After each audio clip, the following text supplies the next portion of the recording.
Hello, it's Jeremy Faust, Editor-in-Chief of MedPage Today. Today, we are going to be joined by Dr. Atul Gawande.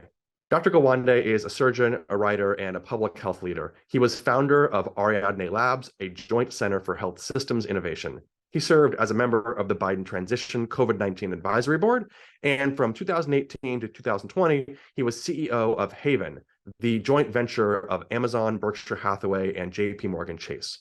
I'll set this up by just saying that USAID has had some tremendous successes over the decades, delivering smallpox vaccines to far-flung nations, implementing PEPFAR, this highly effective HIV relief program.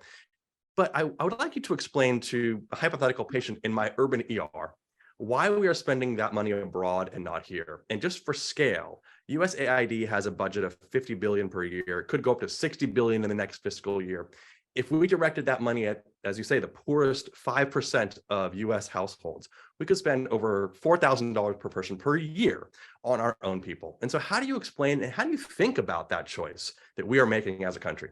I mean, first of all, Americans don't know much about USAID. We are well known abroad. I have in the health sector, which is somewhere under a fifth of that budget. I have 2,500 people in 63 countries, touching over 100 countries in the world, and we're deploying these resources around narrowing the gaps in survival in the world, in burden of illness, and in ensuring our security. There are two big reasons why this is an absolutely worthwhile investment. Number one is national security reasons. We, through our relationships, are able to build out the capacity around the world that is strengthening their abilities to identify outbreaks and understand how to prevent and respond to them. Because of our relationships in the world, I'm shocked at the number of serious outbreaks with major global potential that occur on a regular basis in my watch. In fact, I've stood up a global health emergency response system and team here that handle up at least 3 crises at once and not divert from our regular work. It includes 2 Ebola outbreaks in the last year, including one in Uganda that reached the major international travel hub of Kampala and was predicted with the early pace at which it started to explode to have been the worst Ebola outbreak in history, and a nightmare of spreading through international travel since Kampala is an airline hub. And that response was able to be mounted because of a strong body of relationships, investments that have gotten the laboratory systems, the training to healthcare workers in place, so that it was less than 100 days that it was brought to zero. As opposed to in 2014, it took a couple of years and reached the United States. That's one reason, and that's the immediate self-interest argument.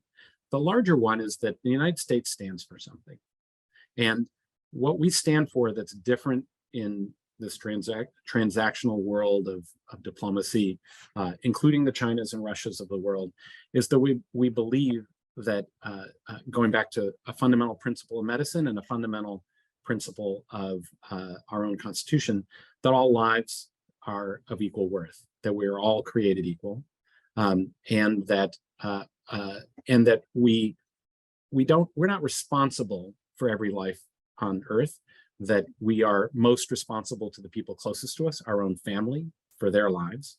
We're responsible to our own community. But we still bear some responsibilities to make the world a better place. And our contributions in the world, yes, the eradication of smallpox, the creation of the driving force in the Green Revolution that helped make India from a food famine country into a country that is a food exporter, is that we've produced a, yes, more prosperous world, a more secure world, a more democratic world over time, but that these contributions also strengthen our relationships in the world and the values that we're trying to project and stand for. We don't 100% live up to them anymore at home than we do abroad, but it means that we're a place that has been able in this next generation. We marshaled the largest volume of donations of vaccines in history, but also got other countries to do the same when China was only willing to sell vaccines at a profit. We have got work that is across the board. I'd say our biggest challenge now in this pandemic phase is that coming out of the pandemic, we had the largest reduction in global life expectancy since World War II. And we are now marshaling efforts around the world to aim for a recovery to better than pre-pandemic survival levels by 2025. And you simply cannot do that without a leader in the world. And for better, I think, but it is simply the state of affairs. People look to the United States to lead on global health and on human development around the world. We have a responsibility to make this a better planet, and that's to our benefit as well. Yeah, thank you for making the case. And I'll just bookend that by saying that it's an interesting space that USAID fills, because at the end of the day, your guidance is coming from the State Department as opposed to another a health entity. So this is a geopolitical concern as well, and aligning need and value. So I think that we could dive deeper, but I think you make a great case for it, and I appreciate the answer. Let's close with a little discussion of COVID. This administration seems to get criticism on both sides of the spectrum. Some say we've done too much and made a bigger deal than it is. I don't agree with that. Others say that at the end of the public health emergency is tantamount to abandoning the high-risk populations. And I'm wondering, what do you think as a government we could be doing more right now? And I'm specifically also referring to your recent New York Times opinion, in which you argued that the pandemic response going forward, the aftermath, is as important as the acute response was. So how do we maintain that focus? The key thing is that COVID, number one, continues to be maybe a top 10 killer still, that is going to be with us. And so that has to be incorporated into our routine healthcare. So the pandemic emergency is over, but we now have a major disease that we are living with. CDC recently just opened a coronavirus office that is now, a regular, alongside tuberculosis and other things. It has a new disease that they work on. And similarly at USAID and throughout the US government, we are working through incorporating this into planning for how and implementation around how does this become regular part of primary care.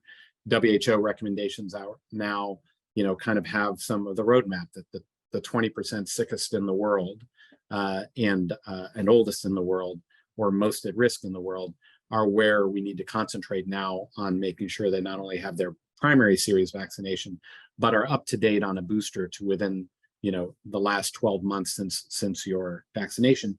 But unclear value, given the lower rates of cases and death, that the other groups need that same level of investment and vaccination. And so I think we're needing to make those basic investments. But the larger picture is COVID decimated our health systems in significant ways, or are putting pressures on the health systems in significant ways. In the United States, it's increased our volume of patients 5-10%, and in hospitals and in clinics. And so, we have to have efficiency and surge capacity for that. Well, that's happened around the world. And we, moreover, the damage done to health systems from diversion of resources, from the rising level of economic damage done, the debt that's resulted, the reduction in spending available for healthcare that is happening across the world. The result of that is that we are facing a squeeze for the next several years on what's happening in healthcare in ways we haven't faced before. And part of what I'm arguing for is many of the first places that get cut are in primary care, the frontline workforce that are necessary to execute on almost everything that are basic goals. Just tell you, around the world, we have a massive increase in measles outbreaks because childhood immunizations are down. We have a report out of UNICEF today that the levels of immunization are back to where they were in 2008. We've lost almost 15 years of progress in immunization. That's tens of millions of children who have gone without immunization. And just take measles alone. We now have more than 100,000 deaths a year in the world from measles. That we have polio back in Africa. We have cholera in 30 countries where we thought this was now on the run.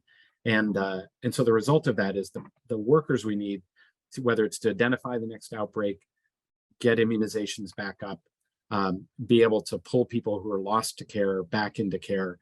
Those are our primary care workers, and they have been the first cut in many cases and need to be the first protected if we're going to recover our lost gains in life expectancy around the world. And that includes here at home.